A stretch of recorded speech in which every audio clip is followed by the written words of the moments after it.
বলিউডে প্রায় ৩ দশক আগে যাত্রা শুরু করেছিলেন ববি দেওল, কিন্তু দীর্ঘ সময় পর যেন সত্যিকারের সাফল্যের আলো ছুঁয়েছে তাকে।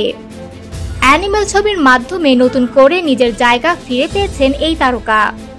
আরিয়ান খানের সিরিজ দ্য ব্যাটস অব বলিউডে তার শক্তিশালী অভিনয়ও প্রশংসিত হয়েছে দর্শক মহলে।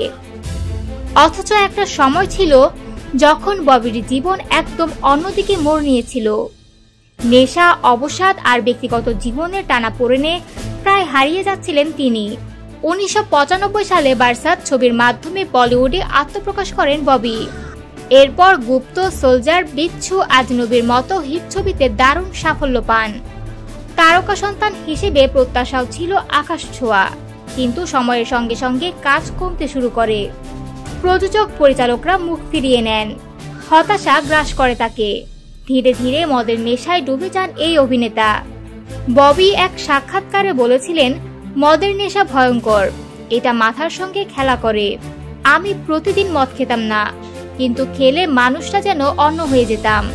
আমার পরিবার আতঙ্কে থাকতো। সেই সময় পরিবারও বিপর্যয়ের মুখে, তবুও জীবনের মোড় ঘুরে যায় এক ছোট্ট কথায়। ববির ছেলে একদিন মাকে বলে, মা তুমি তো রোজ কাজে যাও, বাবা কেন বাড়িতে বসে থাকে?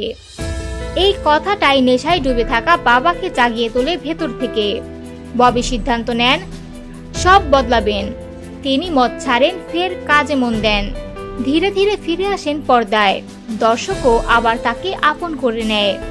আজ তিনি শুধু সফল নয়, আগের চেয়ে অনেক বেশি পরিণত, স্থির, আত্মবিশ্বাসী।